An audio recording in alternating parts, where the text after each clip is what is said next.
Hello and welcome to the Exam Study Expert podcast, and to what I hope will be an interesting and very practical look at how you can fine-tune some of your thinking rituals within an exam itself when you're literally sitting there in the test, how you can adjust your thought processes, the ways you approach various kinds of questions with the goal of maximising your mark.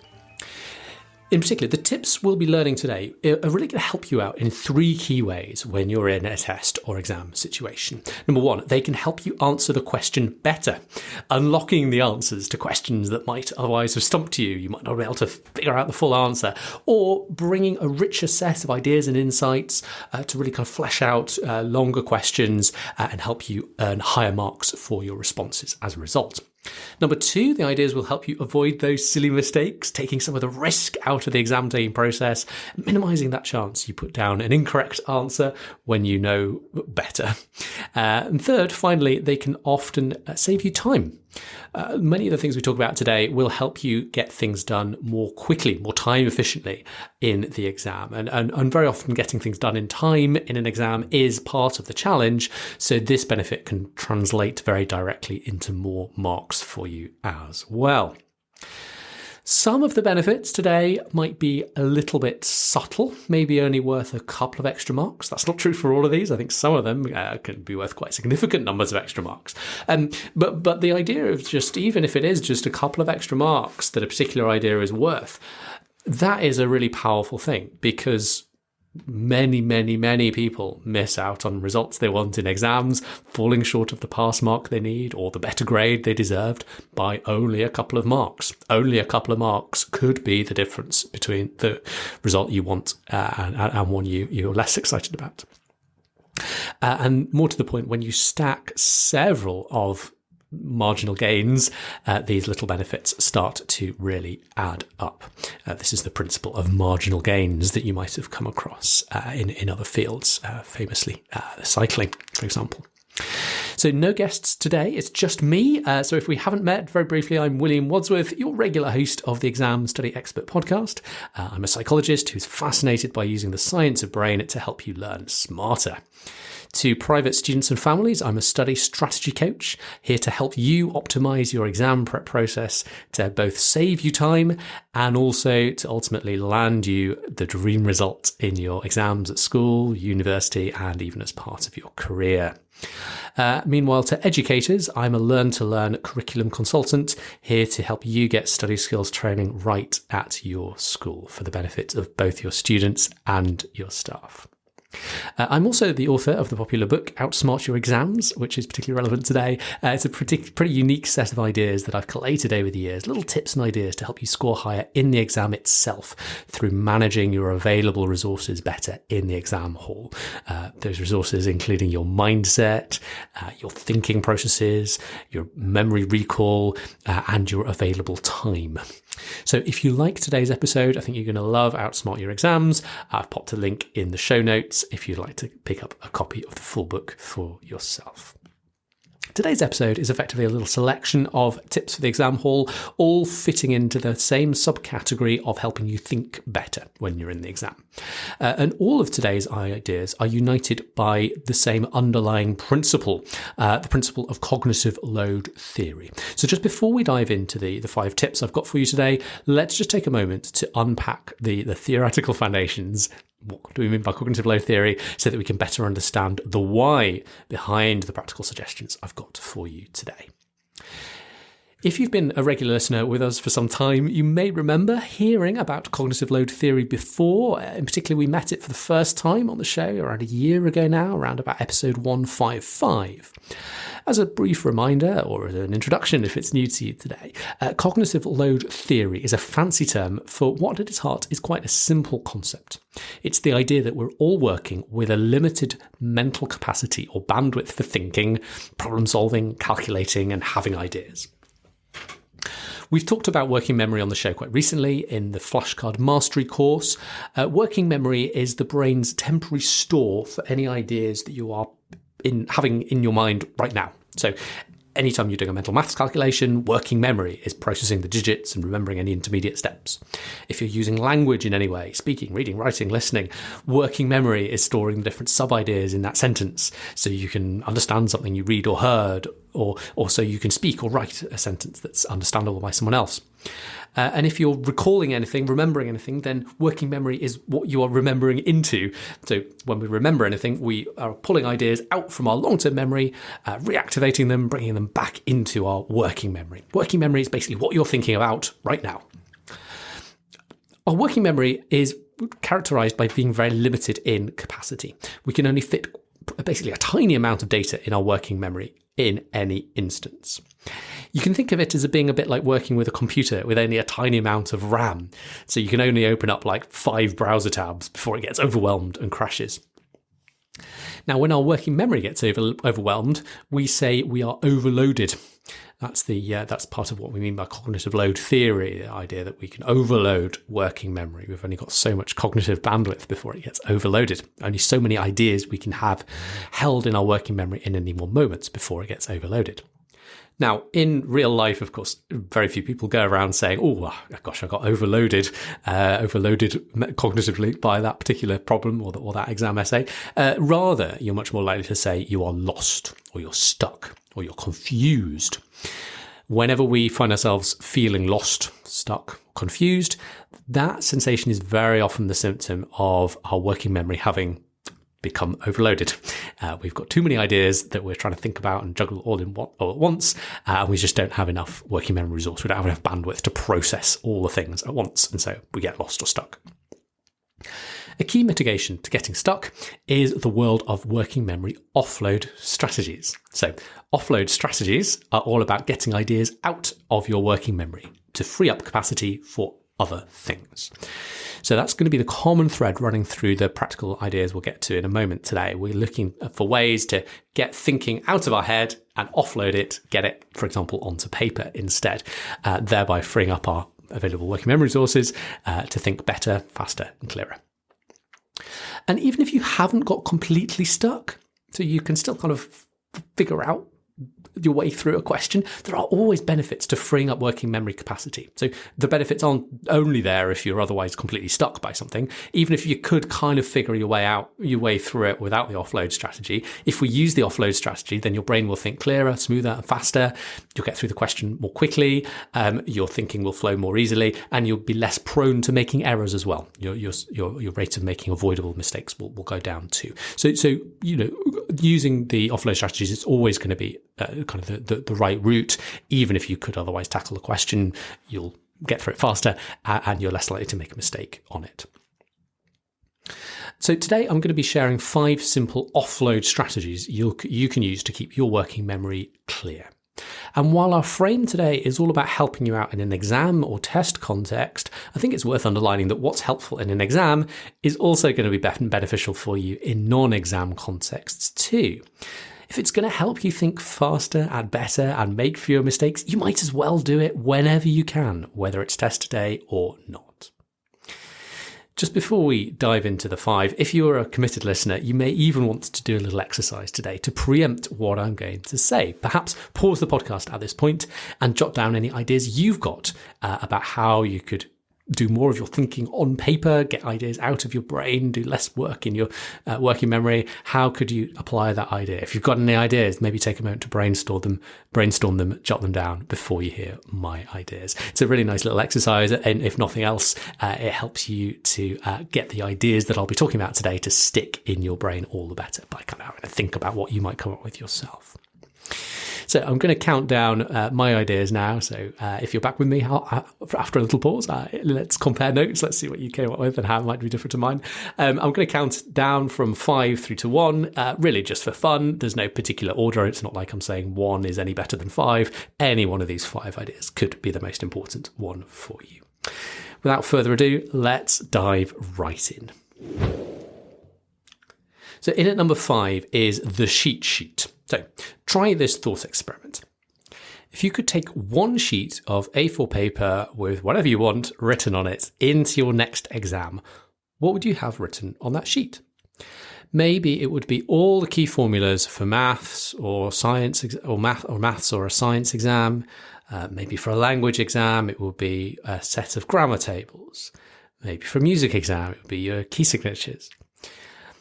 Many people choose to make this idea into a deliberate strategy. So you decide what's going to be on that cheat sheet, and I put cheat sheet in inverted commas because you don't actually take it into the exam. We write it out from memory as soon as the exam starts, not before the exam starts. As soon as the exam starts, the first thing you do is pull a piece of rough paper towards you and write out your cheat sheet. And so a key part of your exam prep, if we're using this strategy, is to practice writing it out from memory accurately and at pace. By having your cheat sheet when you're working through the rest of the exam, it'll free up a nice little bit of working memory capacity later on, as you'll always have those key points, those key formulas, grammar points, whatever. They'll always have those in front of you, so you don't have to use mental resources to recall those points. It takes working memory capacity to do recalling, and the harder something is to recall, the more of your working memory it takes to drag that idea out of the depths of your long-term memory. So if you have it all laid out on your cheat sheet, we keep our working memory a bit clearer. It's a brilliant example of an offload strategy in action. And by the way, it is also a nice confidence boost to you from starting an exam this way. In at number 4 is the idea of tearing out pages. So a little twist on the cheat sheet strategy above is if you get given a printed formula sheet or something similar at the front of an exam, maybe a set of new vocab terms that you're not expected to know to help you do a translation, for example. Whatever it is, if you've kind of got some sort of reference material at the front of an exam paper, you could consider tearing it out of the exam script if you can. I mean, don't butcher it beyond recognition if that's not going to be appropriate and going to cause you problems. But if you can, like perforate that sheet and actually rip it out. That way you can keep it on your desk and avoid having to flip back and forth between different pages when you're trying to do the translation and refer back to the vocabulary you're given or refer back to the formulas you're given when you're solving different kinds of problems. Now, if we're being really technical, this one isn't actually so much an offload strategy, so much as it's about another interesting facet of cognitive load theory called the split attention effect, which is all about having to integrate information that is separated, for example, visually. So in this case, we've got information separated across different pages, and it places more load on your working memory when you're having to flip between those different pages and integrate ideas between them. In other words, you're basically having to remember, even just for a moment, a fraction of a moment, you're having to kind of remember ideas that you want to transfer from one page across to the other. And so it taxes your working memory more than if you just have everything out in front of you and you don't have to be flipping back and forth between different pages. This idea is also a great one to remember outside of exam context too. If you can't literally tear pages out of books that, for example, you don't own, it's a library book or a school book, you could consider snapping a quick photograph of whatever reference sheet or table or whatever you're wanting to refer back to, so that you can then review that photo of the page side by side without having to flip between the pages. This would be a rare moment of an example when I suggest it can be beneficial to get your phone out when you're studying, but I'd still suggest keeping it in airplane mode to minimise the distractions when you're doing that. Perhaps better yet, if there's a page that you keep coming back to at the front of a particular textbook, why not get a photocopy of it so you can keep that as a loose sheet once and for all to save you flipping back and forth. This idea translates well into the digital world too. Many ways we can view documents or web pages side by side. Use the split screen mode that most modern laptops have, or if you're working within one particular document, use the split view mode, which is a feature of many PDF readers in Microsoft Word and the like. In at number 3 is the idea of the micro cheat sheet. So wrapping up our little trio of cheat sheet related tips, there may be things that you may have decided that the idea of the full-blown write out full page cheat sheet at the start of the exam doesn't really kind of make sense for your particular paper. That's fine. But in which case you might consider the alternative, which is writing out effectively like a mini cheat sheet for each new question that you encounter when you note down the ideas that are going to be relevant to that particular question. So this is one of the tips that I often suggest, in particular when students are taking maths exams, especially if they're sort of struggling to get the answers right, or maybe you're prone to making silly mistakes.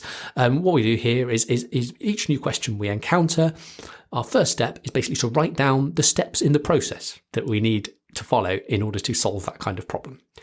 This might not necessarily be a formula per se. Sometimes it reads more like a methodology or a recipe, kind of steps in the process. Like first we do this, then this, then this. Writing these steps in the process down is an offload strategy, getting that recipe out of your head and thereby maximizing your available working memory capacity to actually solve the question in front of you, helping crack that question, potentially doing so a little faster and certainly with less risk of making a silly mistake. In at number 2, we have the idea of multiple choice question scoring. So multiple choice question time. Multiple choice questions crop up from time to time in school level exams, but they're also very common among the professionals I work with who are preparing for professional certifications, board exams, etc. For example, in medical or vet med specialist exams. I have a lot of clients taking those kinds of exams. There's quite a lot of depth to the idea of multiple choice question scoring. I'm not going to give you the full chapter and verse on it for today. We'd need half an hour just on this tip alone for that. But what I will give you is the basics, the kind of entry-level idea that you can start to apply so you can take at least something from this. So the idea is, as you're reviewing a set of multiple choice questions, you read down the list and reach a judgment on how correct you think each option is. So you read option A, read option B, option C, and for each one, you're kind of deciding in your head how correct you think each option is. Like we all do this. The key with this tip is to actually write that judgment down rather than holding it in your head. So you decide, is option A right? How right is it? Are you sure it's right? It's kind of probably right, maybe right, definitely wrong. You kind of write those judgments down. There's a particular code I talk to my coaching clients about for this, but you can come up with a code. It's nothing particularly fancy. Just have a little code for kind of how correct you think each of the answer options is. Now, this is a classic offload strategy because it allows you to keep your working memory as clear as possible rather than cluttering it up with your judgment on what you thought about the first option, the second option, the third option as you read down. And as always, the offload strategy allows us to work faster, reduces the chance of avoidable errors, and at the margins can often have the effect of helping you figure out the correct answer to a question that might otherwise have stumped and eluded you. An additional benefit of the multiple choice question scoring technique when you get really proficient at it is that it brings nice confidence, particularly when you're facing a tricky question that might otherwise wobble you a little bit. You look at the question and go, I don't feel very sure on this. I've not really looked at this. When you kind of have those moments, having something proactive you can do, like a process to work through, doing the scoring of the different options, is a really nice little idea for helping calm your nerves, bring something to the table and see if you can figure something out from it. Now, as I hinted a moment ago, there's quite a bit more depth to this strategy. I've kind of given you the basics. There's a lot of more kind of considerations on how to execute for different flavors of multiple choice questions, different exam setups, such as if you have to take your exam on a computer.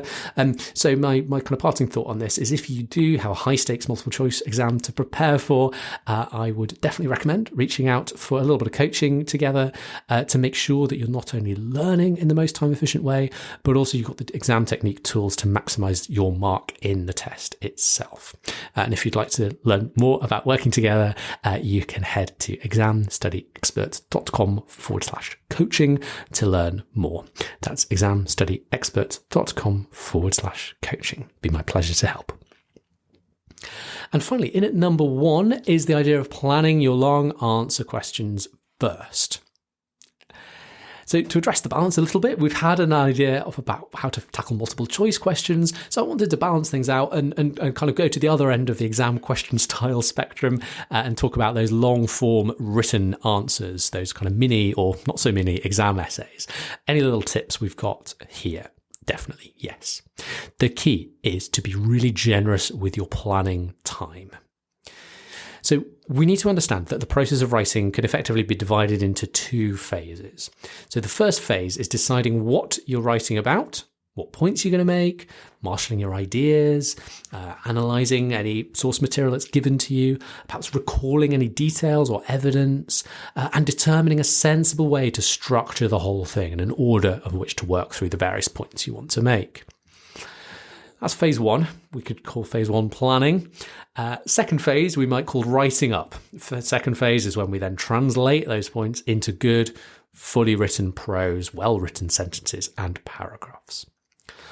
Now, often people are tempted to skimp on the first phase, the planning phase, or even skip it entirely, particularly when they're feeling the time pressure. But this is a false economy, because it's a big ask for your working memory to juggle everything all at once. If you think about it, if you don't plan an essay, what you're having to do in your brain while drafting a given sentence of your essay, you're having to think about the vocab, grammar, and syntax of that sentence in order to express the point you're making clearly. But more than that, you're also having to potentially recall some ideas, definitions, or numbers from your long-term memory. And you're certainly having to be mindful of where you are in your argument. You're having to think about the point you've just made, how you're following on from that, what's coming next, where you are in your overall story, whether you're kind of on the third section, the fourth section, how many sections you've got left. It's a lot to be having all in your mind at once. And the result is, because you've got so much spinning around in your working memory, you're spinning around in your brain at once, your brain works slower. The quality of your content, the quality of your points is diminished, as your mind is so full that you'll often miss some ideas or insights that you might otherwise have been able to have if you had more dedicated planning time. And the quality of your writing, the quality of your prose can be affected too. The sentences might be a little more clunky. You might make a few more errors in your English. The overall structure less clearly laid out. The antidote to all this, as I say, be generous in your planning time. Marshal all your ideas, all your points in rough first. Do so really carefully, really thoroughly. Take plenty of time over it. And then when you set pen to paper, write it up into sentences and paragraphs, it'll flow so quickly, so easily, so nicely. You'll have really high quality points. You'll have a really good sense of how to structure them. And then your final write-up will flow nice and easily. And if anything, by splitting it into those two phases, people often find, and are slightly surprised by this, it's a bit counterintuitive, but often those two phases add up to less time than that one phase if you just try to do it all on the hoof all at once. So if you're struggling for time and thinking, oh gosh, I can't take more time to plan, I already struggle for time as it is, this is likely to actually help you go faster and help save you time, not the other way around. So it's a really, really powerful tip for your long form written answers in exams. So we've done our 5. One final bonus tip I just want to throw in at the end. So if you have the option, use a calculator rather than pushing your mental arithmetic to the limit, especially when the arithmetic is only one element of solving a problem that requires significant brain power beyond the arithmetic. So save that working memory capacity for the elements of solving the problem that only your brain and not the calculator can figure out.